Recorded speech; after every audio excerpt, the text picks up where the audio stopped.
मला आठवते 11वीचा जेव्हा आमचा पूर्ण सिलेबस संपला होता, त्यानंतर आमची एक टेस्ट झाली होती. त्या टेस्टमध्ये मला खूप कमी मार्क होते. लिटरली मला 424 मार्क आले होते आणि त्या टेस्टनंतर मी खूप अपसेट झालो होतो आणि नंतर मला समजतच नव्हतं मी काय करू, कसे मार्क्स वाढवू. मला वाटत होतं की आता झालं, माझ्याकडून होणार की नाही 12th. जेव्हा माझा मुलगा 10वी पास झाला त्यावेळेस त्याला नीट प्रिपरेशनसाठी कुठे टाकावं याविषयी आम्ही विचार केला.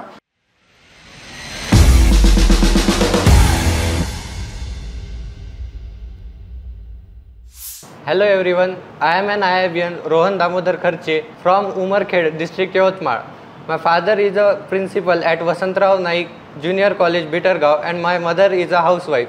I scored 578 marks in NEET 2025 and I am a student of 2-year classroom program of IIB.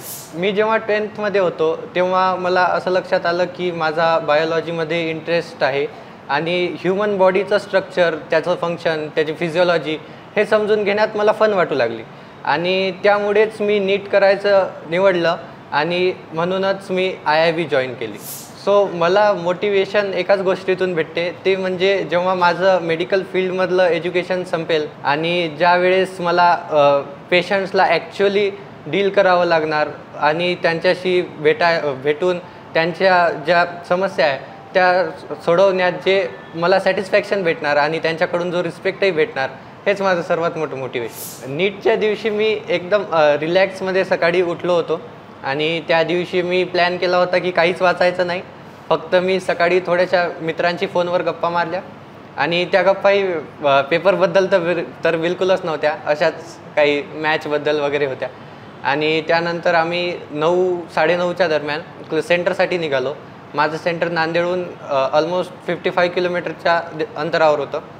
मी गेलो आणि सेंटरला पोहोचायच्या वेळेपासून पेपरसाठी 1.5 ते 2 तास शिल्लक होते.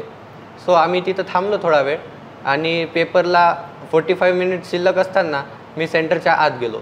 आमची चेकिंग झाली आणि त्यानंतर मी वर्गात जाऊन बसलो. वर्गात गेल्यानंतर खूप सारे मला माझेच कॉम्पिटिटर्स दिसू लागले, बट मला विश्वास होता की सिलेक्शन तर घेऊनच यायचं आहे, रँकही घेऊन यायचा प्रयत्न करायचा आहे. IIBचा 2 वर्षांचा एक्सपिरियन्स माझा एक्सलंट होता.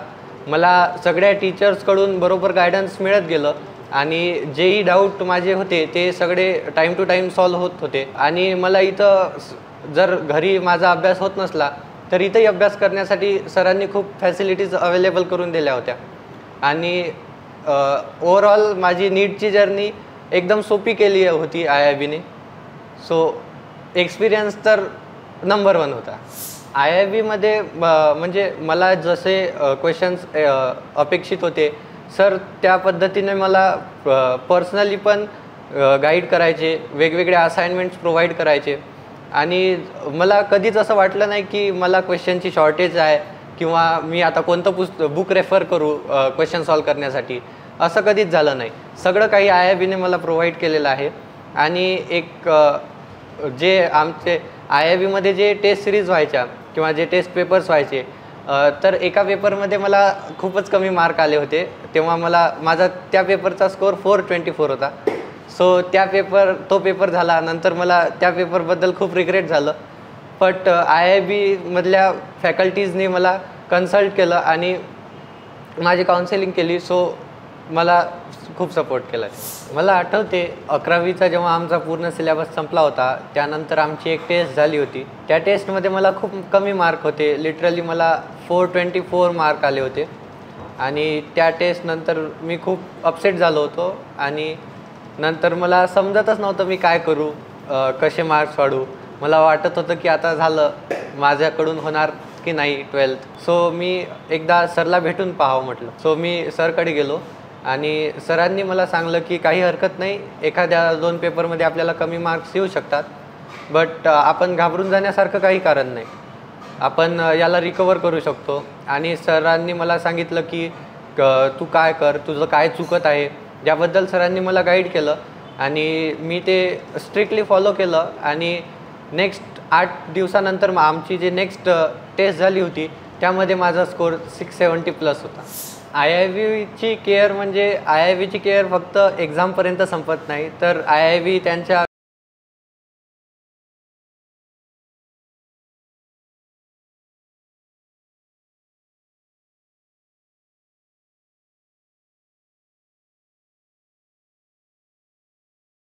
सरांशी भेटलो तेव्हा सरांनी आम्हाला सांगितलं की पेपर कठीण होता. तुम्ही 2016चा पेपर पाहिलेला आहे, त्यापेक्षाही कठीण पेपर होता असं सरांनी सांगितलं. आणि तेव्हा आम्हाला पटलं की पेपरच कठीण होता आणि कट ऑफ खाली जाणार आणि आमचं सिलेक्शन तर पक्का आहे. आणि अजूनही जेव्हा आता आमचा रिझल्ट लागलेला आहे आणि ही गडबड चालू आहे की कोणतं कॉलेज भेटेल, कोणतं कॉलेज प्रेफर करायला पाहिजे, त्यावेळेसही IIVचे सर्व फॅकल्टीज आम्हाला मदत करत आहेत आणि त्यांचे जे एक्सपिरियन्स आहे वेगवेगळ्या कॉलेजेसबद्दल ते आमच्याशी शेअर करत आहे. जे ॲस्पिरंट्स आता नीट 2026साठी अपियर होणार आहेत त्यांच्यासाठी माझ्याकडून हेच सजेशन आहे की 2025चा पेपर टफ होता म्हणून घाबरून जायचं काही कारण नाही, कारण IIV पूर्ण तयारी करूनच घेते. फक्त आपण आता हार्ड टॉपिक्सकडे आणि जे क्वेश्चन्स हार्ड आहे त्यांना इग्नोर नाही करायला पाहिजे. त्यांना थोडं जे आपण नॉर्मल क्वेश्चन्सलाही जे सिरियसनेस देतो ते तिकडे पण द्यायला पाहिजे. आणि असं जर फॉलो केला तर नीट 2026मध्ये बी IIVचा टॉपर असणारच. स्टडी प्लॅनबद्दल बोलायचं झालं तर जे क्लास टायमिंग राहायचा, मी तितका वेळ क्लासेसला यायचो आणि सेल्फ स्टडी मी मोस्टली घरीच करायचो. आणि सेल्फ स्टडीमध्ये मी बायोलॉजीसाठी जर विचार केला तर बायोलॉजीसाठी मी IIVचे जे मॉड्यूल्स आहे स्टार्टिंगला मी ते मॉड्यूल्स वाचायचो. कोणतेही चॅप्टर सुरू झाल्यानंतर मी पहिले ते मॉड्यूल वाचायचो जोपर्यंत ते ऑलमोस्ट पाठ होत नाही तोपर्यंत मी मॉड्यूल वाचायचो आणि नंतर रिपीट NCERT वाचायचो. त्यामुळे माझ्या NCERTच्या लाईन्सही क्लिअर राहायच्या आणि त्याच्या मागे जो कन्सेप्ट आहे तो पण क्लिअर राहायचा. आणि केमिस्ट्रीसाठी फिजिकल केमिस्ट्रीसाठी तर क्लास नोट्समधले न्यूमेरिकल्स आणि IIVचे मॉड्यूल्स सफिशियंट आहे. इनऑर्गॅनिकसाठी पण क्लास नोट आणि NCERT मी प्रेफर करायचो. आणि ऑर्गॅनिकसाठी तर IIVमधल्या फॅकल्टीज ज्या नोट्स बनवून देतात, ज्या नोट्स शिकवतानाच ज्या मी रनिंग नोट्स बनवायचो त्या माझ्यासाठी इनफ होत्या. माझं पूर्ण ऑर्गॅनिक आणि इनऑर्गॅनिक जवळपास 5 ते 6 तासात दोन्ही सब्जेक्ट कम्प्लिटली रिवाईज व्हायचे एंडिंगला. आणि फिजिक्ससाठी मी IIVचे मॉड्यूल सॉल्व करायचो आणि जेव्हा नंतर लास्टली मी JEEचे जे PYQs होते थोडे टफ साईडचे ते सोडवायला सुरुवात केली होती. आणि IIVच्या मॉड्यूलमधले थेरी बेस्ड क्वेश्चनमुळे फिजिक्समध्ये थेरीवरही चांगली पकड बनलेली होती. नंतर फिजिक्ससाठी पण फिजिक्सची NCERT एक दोन वेळेस गो थ्रू केलेली होती. आणि बायोलॉजीसाठी एक नेहमी काही टर्म्स अशा असतात ज्या आपण नेहमी विसरतो, तर त्या मी स्टिकी नोट्स लावून मी माझ्या टेबलच्या समोर चिटकवायचो, जेणेकरून मी जेव्हाही टेबलवर बसलेलो असलो आणि पुस्तक जरी नाही उघडलं तरी माझे खूप सारे कन्सेप्ट रिवाईज व्हायचे. आता तर अँड्रॉईड फोन आपल्यापासून अनसेपरेबलच झालेला आहे. तर माझ्याजवळही अँड्रॉईड फोन होता, स्टार्टिंगपासूनच होता. मी जेव्हा 11th ॲडमिशन घेतली होती IIVमध्ये तेव्हाच मी नवा अँड्रॉईड घेतलेला होता आणि तेव्हापासूनच माझा अँड्रॉईड होता. बट मी कोणत्याही सोशल मीडियावर नव्हतो, फक्त व्हॉट्सअप जे की मित्रांच्या नोट्स वगैरेचे फोटो घ्यायसाठी मी यूज करायचो. आणि काही व्हॉट्सअपवर IIBकडूनही मला स्टडी मटेरियल्स मिळायचे, त्यासाठी मी व्हॉट्सअप सुरू ठेवलेलं होतं. आणि बाकी सोशल मीडिया म्हणजे जसे इंस्टाग्राम रील्स ते नव्हते माझे. मी जास्तीत जास्त यूट्यूबवर शॉर्ट्स पाहायचो, बट ते पण माझे असे हे नव्हते. माझे काहीतरी ॲनाटॉमीचे शॉर्ट्स किंवा काहीतरी नॉलेजेबल शॉर्ट्स राहायचे. सो त्याच्याकडूनही मला काही क्वेश्चन्स त्याच्याकडूनही यायचे.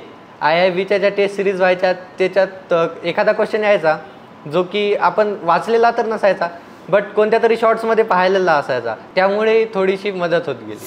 IIVमध्ये टेस्ट सिरीज देताना खूप वेळेस असं व्हायचं की कमी मार्क्स यायचे किंवा खूप सारे 4-5 टेस्ट झाल्या त्याच्यात माझे मार्क्स 620, 640 यामध्ये स्टक राहायचे, त्याच्यावरती नाही जायचे. तर तेव्हाच मला एक कोट सापडली आणि तीच माझी एक फेवरेट कोट आणि मोटिवेशनही बनली, जे की आहे success is not final, failure is not fatal, it is the courage to continue that counts. म्हणजे आपण नेहमी मेहनत करत राहिलं पाहिजे. आपण नेहमी नव्या नव्या गोष्टी ट्राय करत राहिल्या पाहिजे. जर आपला प्लॅन एक काम करत नसेल तर आपण दोन तीन प्लॅनमध्ये स्विच करून आपलं सक्सेस घेण्यामागे ट्राय केलं पाहिजे. मी IIBचं मटेरियल च्या बाहेर कधी गेलोच नाही आणि मी जे काही अचीव केलेलं आहे ते पूर्ण IIBच्या मटेरियलमधूनच केलेलं आहे. IIBचे मॉड्यूल्स, IIBच्या ज्या असाइनमेंट्स मिळतात आणि जे डाऊट सॉल्विंग इथं होते ते एकदम टॉप नॉच आहे आणि त्या बाहेरचं काही येतही नाही. ते मोर दॅन इनफ आहे तुम्हाला 720 पैकी 720 घ्यायसाठी. आणि एक वेळ सरच आमच्या क्लासरूममध्ये बोलले होते की जर तुम्ही जसं आपण बाहेरचं खाल्ल्यावर आपलं पोट बिघडते त्याचप्रमाणे जर तुम्ही खूप जास्त ठिकाणचं बाहेरचं स्टडी मटेरियल वापरसाल तर तुमचं डोकं नक्कीच बिघडेल. नीटला जेव्हा 10 दिवस बाकी होते एप्रिल महिन्यामध्ये, तेव्हा आमच्या टेस्ट सिरीजचे लास्ट 2 की 3 पेपर बाकी होते. तर आम्ही असं त्यापूर्वी आम्ही असं करायचो की पेपरमध्ये जे टॉपिक्स चुकले किंवा जे क्वेश्चन चुकले तो टॉपिक आम्ही रिव्हिजिट करायचो आणि रिवाईज करायचो. बट लास्टच्या 10 दिवसात मी एक प्लॅन बनवला होता, लास्ट 10 डेज प्लॅन म्हणून. त्या प्लॅनमध्ये मी फिजिक्स, केमिस्ट्री, बायो. केमिस्ट्रीमध्ये मी 3 सेक्शन्स वेगवेगळे केलेले होते. मी असे टॉपिक्स चूज केले जे की समजा आता फिजिक्स बोललं की आपल्याला काही टॉपिक्स आहे जे इन्स्टंटली डोक्यात येतात कारण ते आपले थोडेसे वीक असतात आणि आपल्याला काही प्रमाणात त्यांच्याशी भीती वाटत असते म्हणून ते आपल्या इन्स्टंटली क्लिक होतात डोक्यात. तसे टॉपिक मी लिस्ट केले आणि लास्टच्या 10 दिवसात मी त्यांच्यावरच फोकस केला आणि त्याप्रमाणे मी नीटच्या 2 दिवस आधी माझी कंप्लीट रिव्हिजन संपवली होती आणि नीटच्या आदल्या दिवशी अगेन मी त्याच टॉपिक मधून गो थ्रू केलं आणि नीटच्या 1 दिवस आधीच मी अभ्यास पूर्ण थांबवला होता. 1 दिवस मी पूर्ण रिलॅक्स केला. नीटच्या प्रिपरेशनसाठी जेव्हा मी IIB जॉईन केलं तेव्हा मी नांदेडला राहायला आलो. माझ्यासोबत माझी आई राहायची आणि आम्ही रूम करून राहत होतो.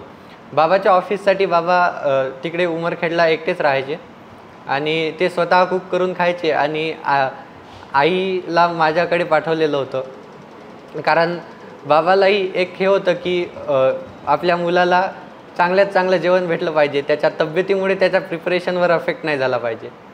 सो आई मला नेहमीच जेव्हा अभ्यासातही कधी कधी मदत करायची. मला काही खावंसं वाटलं तर तेही बनवून द्यायची आणि आई असल्यामुळे माझं बाहेरचं खाणं टळलं आणि त्यामुळे माझी तब्येतही ठीक राहिली. तेही प्रिपरेशनमध्ये एक मोठा रोल प्ले केला आणि याप्रमाणे माझे 2 खूप महत्त्वाचे सपोर्ट म्हणजे माझे आई बाबाच आहे. नीट 2025चा आतापर्यंतचा सर्वात टफेस्ट पेपर होता आणि तो पेपर अटेम्प्ट करताना मला असं फील झालं की काही वेळेस माझी बायोमध्ये किंवा फिजिक्समध्ये टाईम मॅनेजमेंट चुकली आणि फिजिक्समध्ये जे टफ क्वेश्चन्स होते त्यांना मी अटेम्प्ट करण्यात टाईम दिला आणि त्यामुळे माझे काही सोपे क्वेश्चन्सही राहून गेलेले आहे. आणि प्रिपरेशन करत असताना माझं एक हे होतं की मी जेव्हा प्रिपरेशन करायचो फिजिक्समध्ये मी फॉर्म्युलेज असे पाठ नाही करायचो. सगळे जो मेन फॉर्म्युला आहे तो पाठ करायचो आणि त्याच्यापासून मग डिराईव्ह करून मी पुढच्या फॉर्म्युल्यापर्यंत जात होतो. बट जर मला असं फील होतं आहे आता की जर मी डायरेक्ट फायनल फॉर्म्युलाच पाठ केला असता तर थोडीशी मला मदत झाली असती कारण मधलं डेरिव्हेशन स्किप झालं असतं, थोडासा टाईम वाचला असता आणि हा स्कोअर नक्कीच बेटर होऊ शकत होता. माझे नीट 2025चे मार्क्स आणि रँक पाहता मला एक्सपेक्टेड आहे की मला एम्स हैदराबादमध्ये ॲडमिशन मिळेल. मी स्वाती दामोदर खर्चे, रोहन खर्चेची आई. मी रोहन सोबत 2 वर्ष राहिली. म्हणजे रोहनची बाहेर खाऊन तब्येत बिघडू नये म्हणून आम्ही हा निर्णय घेतला की आपण 2 वर्ष कसेही काढायचे आणि रोहनसोबतच राहायचं. आणि रोहनही असा मुलगा आहे की त्याने मला कधीही त्रास दिला नाही, जे कधीही चिडचिड केली नाही. क्लासवरून आल्यावर आई तू लवकर केलंच नाही असंही नाही. आणि क्लासवरून आल्यावरही जेवण केलं की थोडा झोप घेणे, नंतर काळजीने मी त्याला एक किंवा त्यांनी जर म्हटलं मला 1.5 तासांनी उठव आई तर म्हणजे काळजीने उठवायचं, पुन्हा लगेच तो अभ्यासाला बसायचा. तर क्लास 7 तास झाल्यानंतर पुन्हा 6 तास त्याचा अभ्यास व्हायचा रोज. आणि पुन्हा जेव्हा IIB-मध्ये पॅरेंट्स मीटिंग असायची तेव्हा यांचं येणं जर जमलं नाही तर मीच यायची. नेहमी जनरली मीच आली पॅरेंट्स मीटिंगला. तर पॅरेंट्स मीटिंगही अटेंड करायला मला खूप आवडायचं. IIB-मधल्या सर्व स्टाफचं बोललेलं ऐकायला मला खूप आवडायचं, त्यामुळे मी पॅरेंट्स मीटिंग नेहमी अटेंड केली.